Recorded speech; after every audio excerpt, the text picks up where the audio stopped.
record recording on there. Okay. And then I'm gonna. So, I've got a little tag I'll start with. This is Dr. Shannon Carter. I'm in the hall, no, not in the Hall of Languages. I'm in the library studio, recording studio. It is September 12th, 2012, and I'm here with Louis Margot, both an alumni, an alumnus of our university, and a longtime writer for the East Texan. I usually like to start at the beginning. Can you tell us a little bit about where you were born and raised, and how you came to be at East Texas State, and when? I was born on December 16, 1944 in Galveston. I grew up in New Braunfels. Started college in Southwest Texas in 1963. I was taking journalism and became interested in sports information. My journalism instructor was at SID there, and he decided he was going to go to work at Texas A&I, but he was trying to talk me into coming to East Texas. So when he went to A&I, he said, "If you're not going to ET, come with me." Mm-hmm. At that point, I decided to come to East Texas. Okay. And I came with two other friends. They were in graduate school. One was a photography major, and the other one was a journalism major. They were working on their masters, and the journalism major wanted to be an SID just like I did. So we had a lot in common. Were you always interested in sports growing up? I think from when I was growing up, baseball. Oh, when I was a kid, in elementary school, they came in one day and showed us a film about Little League baseball. And it looked really neat. These kids, and they had on real baseball uniforms, and they were playing real baseball, and they had real diamonds, and they had dugouts and all that, and so I became interested in baseball. Well, I went to the tryouts. They told me to go to right field. I didn't know where right field was, so I went on home. Yes. By the next year, I found out where right field was. So I went to right field, and I found out if you played right field and batted ninth, you were the worst player on the team. So, okay, well, in right field, you never get to touch the ball, so the next year I came back and wanted to be a catcher. And I got to be the catcher. And the pitcher was the coach's son. He was left-handed. His pitches bounced in front of the plate. We were playing minor league baseball. We got, a T-shirt and a cap. That was our uniform. Mm-hmm. Next step up was major leagues and little leagues. And anyway, playing in the minor leagues, we knew was going to get at least a new cap every year, new baseball cap. So that was pretty neat. But finally, I guess I developed or something, but I went to practice or to tryouts. I know I had about my last chance to make it to the big leagues with all my buddies. And this one coach had us run sprints. And I was the fastest one in the sprints, so he picked me on his team. I said, wow, and I was a catcher and got to played every game, and did pretty good. Next year they moved me to third base. And I was always a leadoff hitter.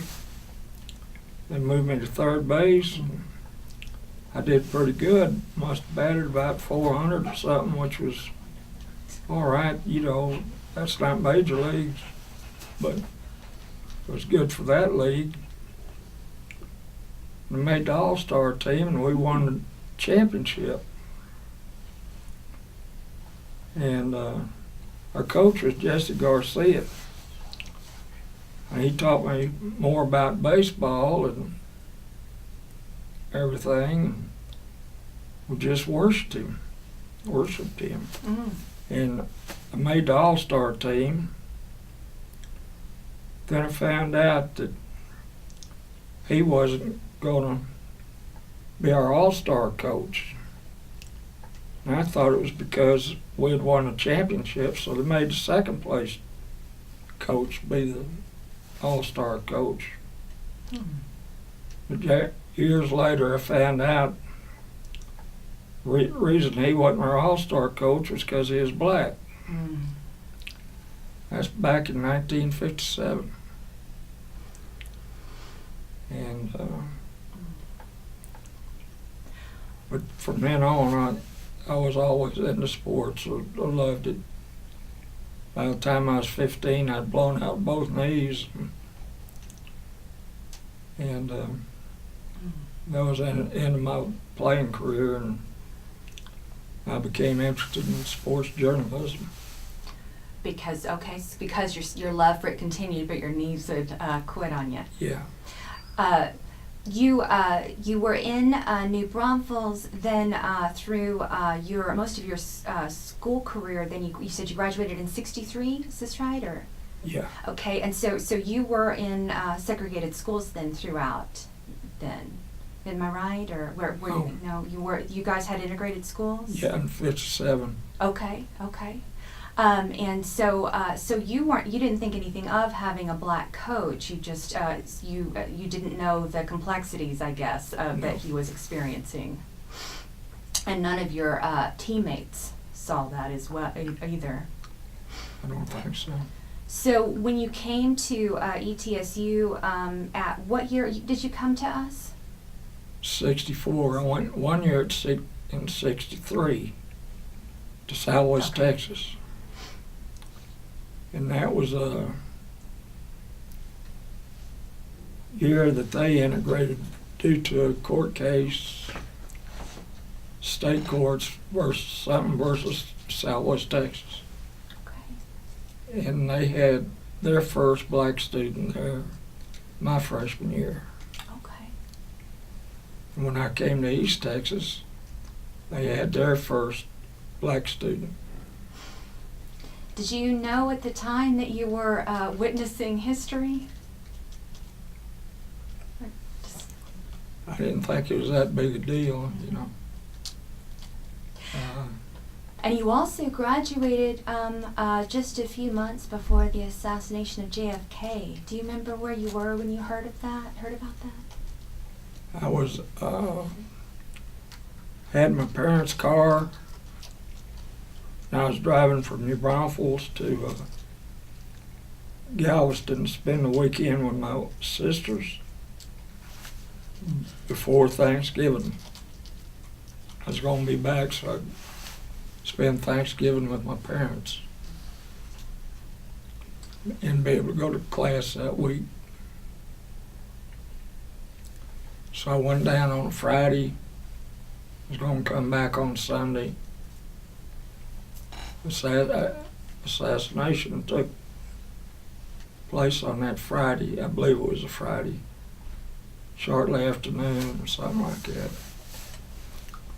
Did you hear it on the radio? Yeah, I carried it all the way on the radio.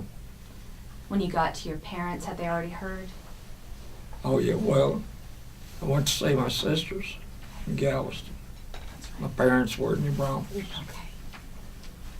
In fact, I went to pick up my niece from the school. Their school was just, you know, everybody crying. Wow. So when you came to ETSU, what was the campus like? This was your first experience with East Texas at that point, I guess. Mostly you've been around the North Austin area. It was a culture shock. How so? No hills, no rivers. Everybody was, it seemed like it was all fraternities and sororities. Everybody was from Dallas. Nobody had ever heard of New Braunfels. Now everybody goes there. Yeah. You know, if it hadn't been for those two guys that came up here with me, I'd have been gone by Thanksgiving that year. Wow. But you stayed through your bachelor's degree and your master's degree. What got you? What made you stick with us? Working in sports information. Okay. That's an interesting time to start working in sports information, isn't it? Because sports and politics are really starting to converge. What was your perspective on that, and what were you hearing about the increasing likelihood of athletes to speak out about politics?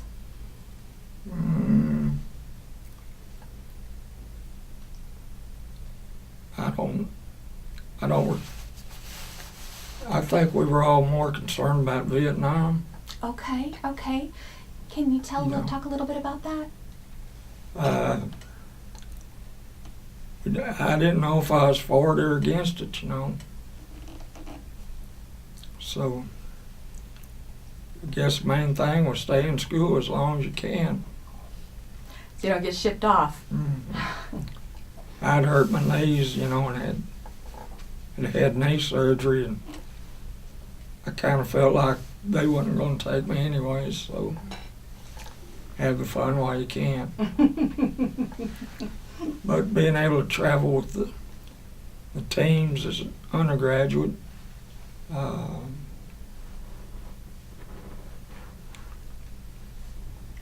you know, you're going to be eating steak on the weekends with the athletes, or staying in motels and having a pretty good life. What was your favorite sport to cover? I'm sure it was football, but I got into track and field and all of it, you know, basketball. No baseball for you. What now? What about baseball? We've never. They didn't have No, baseball here. Yeah. It was before women's athletics came in to our level in college, and it was pretty simple. We didn't have computers. We had to add and subtract without a $200 calculator. It seems like that was the toughest part of the job, was statistics.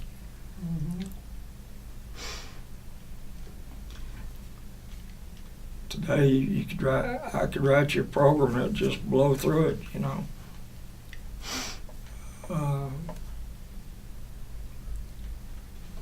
Trying to get your kids' names in the papers and getting them some recognition, which in turn will get the university recognition. So. Yeah, and so you traveled with them, and you covered all the sports that are available, and you came in with an interest in doing that, and you continued to do that. Your thesis, though, took up a different tact. Can you talk a little bit about what you wrote about for your thesis and how you ended up arriving at that? It's very interesting.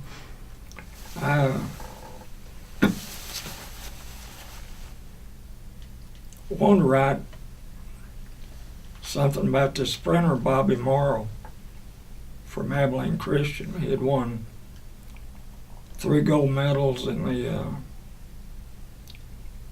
56 Olympics. And Dr. Bell, my professor, told me, well, that doesn't have anything to do with journalism. You can't write a thesis on that. And so I was researching one time and ran across where a black newspaper called the Dallas Express. And it was in this book that I had to read for my graduate class. And I became interested in the Dallas Express, you know, what kind of audience must it have. And I presented, you know, that was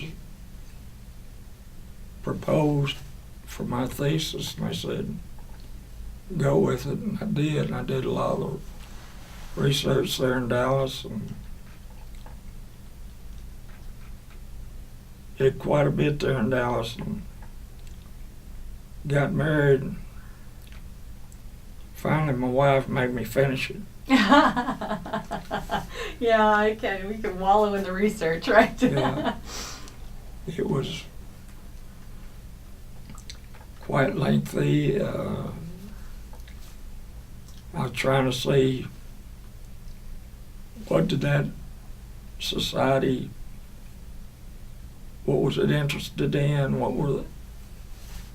how was it presented. I guess I should have picked up my copy and read it before I came in here today. No, that's it's not a test, but it is fascinating because it was the history of the paper. It was the way these stories were presented in the paper, and then you did some beautiful comparisons with other newspapers presenting the same material, and helped us see sort of the a little bit more conservative version of this that this Dallas black paper had than maybe other places did, but not completely so. And it was really, it's got some great quotes in there, and probably has quotes from versions of the papers that we may not have direct access to even, you know, a few decades later. I remember some of the people I interviewed. One was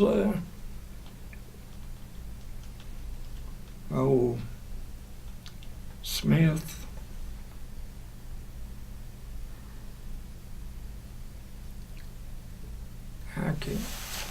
There's a school named for him in Dallas. A.C. Smith or A. Maceo Smith? A. Maceo Smith. Oh, okay. I got to interview him. Mr. Jackson was, his son was mayor of Atlanta. Who? Andrew Jackson. Is that right? Who? Andrew Jackson? That was the mayor. The Mayor Jackson. Okay. Maynard Jackson. Okay. Excellent. Were they were they trepidatious about speaking with you about these issues, or they were open? No, they were the leading blacks in that community in Dallas, and most respected.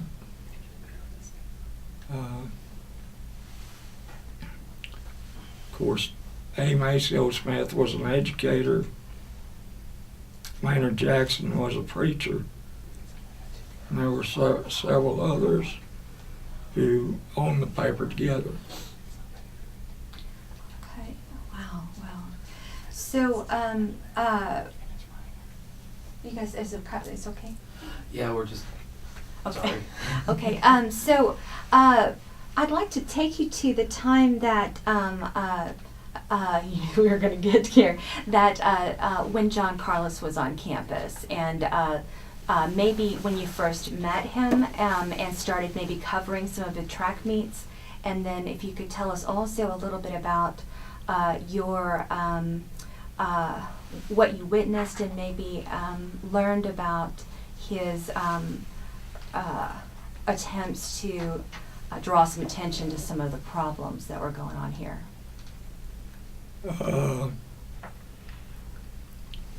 I'd heard, before I even got back that fall, that we had these great sprinters coming in from New York. Let me go back here a little bit. Before John, we only had, as I recall, one black on track scholarship. And that was Alfonso Jackson. And we called him, he went by the name of Bo. And he served in Bush's cabinet. Oh, wow. He was here 1 year and ran track while his father was being treated for cancer in Dallas. And Bo was from Dallas, Madison. Then the next year, John and Dennis Dice and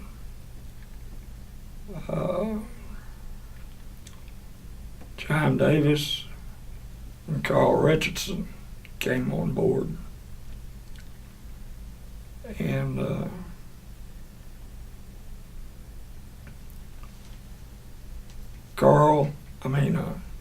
Dennis and John brought their wives and their children. Each had a daughter. And they were 21 at the time. Same as I was 21 too. And they got their wives jobs on campus. And I